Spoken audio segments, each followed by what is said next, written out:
Okay, 40K enthusiasts and Grey Knight players, we are taking a look at the humble, power-armored Grey Knight, the Strike Squad, its role on the tabletop, advantages, disadvantages, things to keep in mind as we are building the synergy with our list.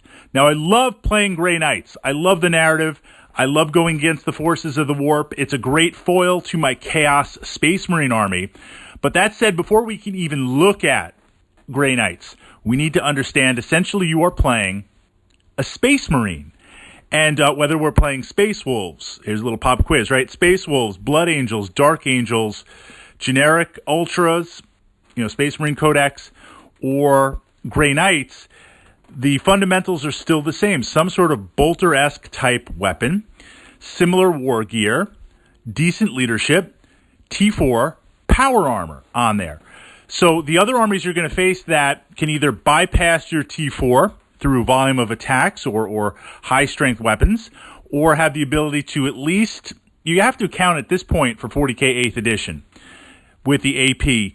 I'm going in building my lists counting at a minimum -1 AP on there. A lot of players just, as things escalate, minimum -2 AP.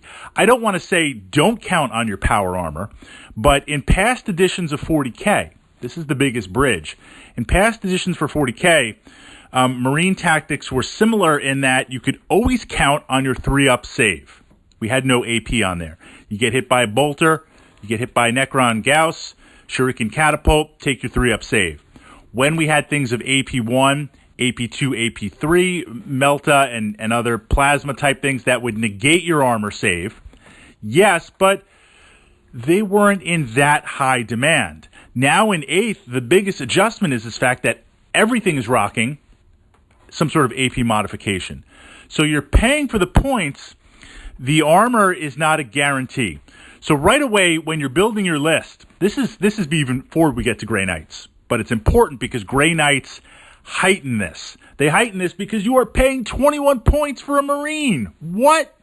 That is insane, especially in a trend where things are getting lower and lower and lower and cheaper when Chaos Cult troops clock in less than Grey Knight Strike Squads. I know, right? Fritz complains about everything in 40K. You got to look and say, what the heck is going on? So what that means is all the other things that you need in your army, regardless, critical mass, redundancy. Critical mass means as you take losses, you still have enough models. I'm getting hyped here, right? Critical mass is as you take losses across the game turns, either because your opponent was really good, you made a mistake, the dice worked against you, you need to have enough model mass left to achieve realistically mission goals. Second, you need to have redundancy. So if I say, what's your plan to thin out hordes? And you're like, that one unit right there. 1 is none, 2 is 1, 3 is some. You need at least, in a high point army, you need at least 2, preferably 3. Now you can have crossover, you don't necessarily need dedicated units. So as we get into this, and I'm looking, 21 points, Marine on here, I am now building my lists, my Marine lists, where I am not counting on my armor. I am developing this is theory, right? It's not theory hammer. I'm bridging it. This is the optimal way. Of course, this is the chess game, right? This is the navigation. I've got my plan. You've got your plan. We're both going to try and impose our plan on each other's plan. So I want to take elements in my list. I want to develop tactics so that if I'm making an armor save, something kind of went wrong. I want to try and get the jump on you and take you out before you can take me, or at least do some significant damage that the volume of dice coming back, rather than you shooting 10 Chaos Marines at me, you're only shooting 4 or 5. So then half are going to miss, maybe a third are not going to wound. Okay, we've got the bolt gun, AP modifier. I'm taking 2 or 3 armor saves as opposed to dozens and dozens of armor save. So I feel as Marine players, we can no longer rely. I almost want to go in with the mentality, I have no armor. My power armor, that's absolute heresy, right? Just the blessed power armor, the staple of the Space Marine. It's not what it used to be, or it's not what you think it should be if this is your first edition of 40K. Rely on power armor as a way to save you from one of your mistakes. The perfect example right here, as long as I'm committing heresy across everywhere, Harlequins.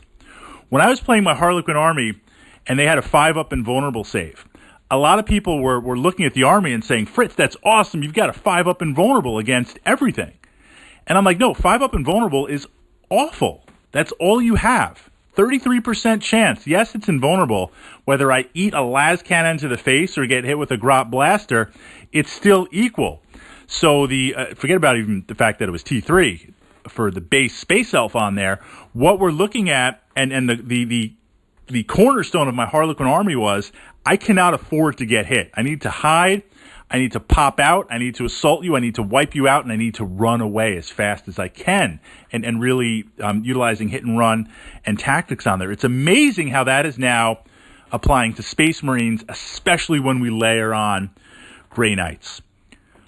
Okay, that leads in. That's the template that applies to every Marine chapter out there. Successor chapter, founding chapters, Grey Knight chapters.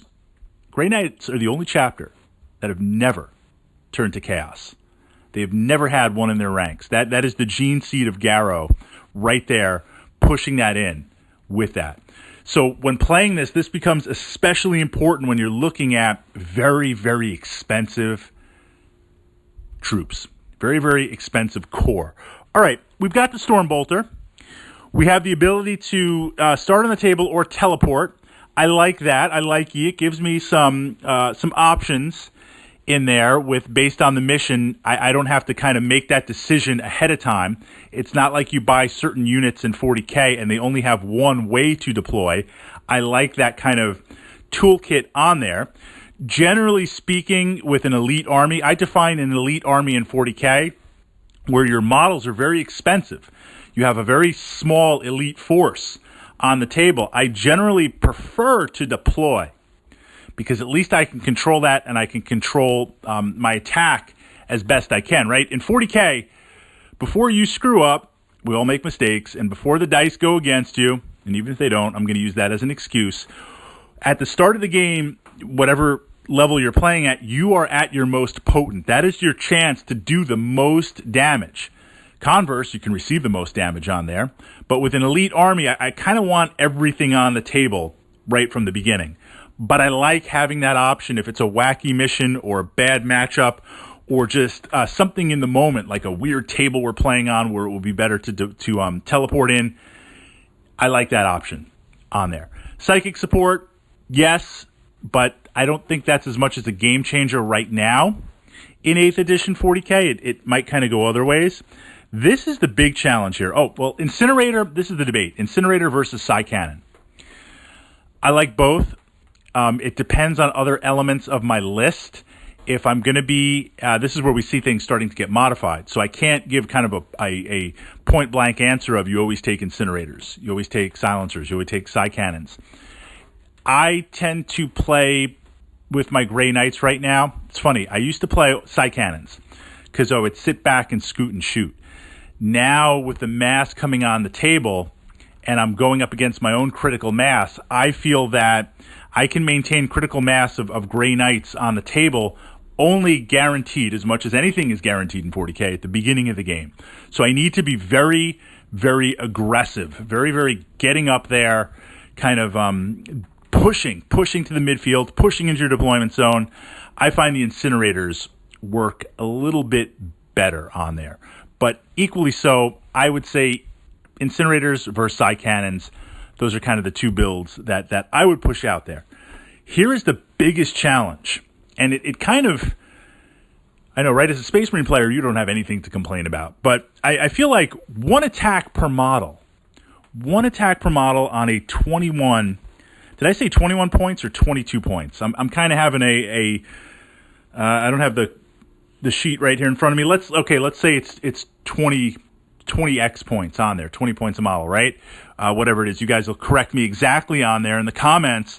But for that one attack, this is the challenge that it's always been with Grey Knights. When you're playing an elite army, you need to be able to damage the opponent in every phase of the game. And what I mean by that is, in the movement phase, I am looking to take my strike squad and move them into such a place where they can attack the primary unit. So let's say you've got Chaos Space Marines right across from me. Okay, look, that's who I'm going to attack. I probably don't even have to move in this situation. I can just sit there, hold my ground, and shoot. But I want to take advantage of the movement to magnify and push my attack ability. So I'm looking, okay, I'm going to wipe out that squad I shoot at. Then next turn, where do I need to be so I can move into position to shoot the next squad that you have? Or, maybe you've got some Havocs or some Heavies, some Oblits or something heavy on a hill. Can I move somewhere where I'm out of their harm's way? So in the movement phase, you're moving. Shooting phase, I'm shooting.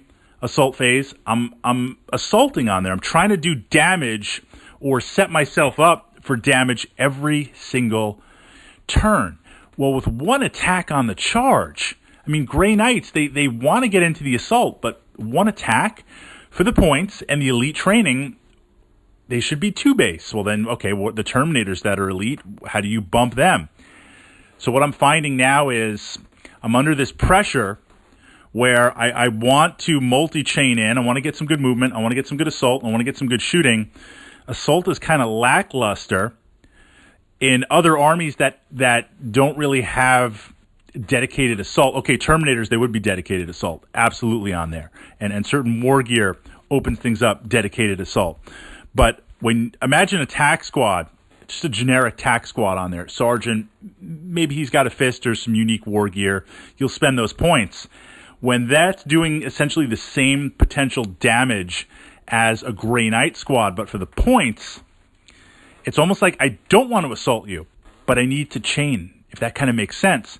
So I need other elements in the list that are going to add on weight in the assault. So I kind of need something to accompany every Grey Knight unit that I have. Now, this is kind of interesting. Heresy again, taking a play from Way of Samhan, my Eldar army. It's interesting how you see these different things, these interconnecting tactics in all of your armies.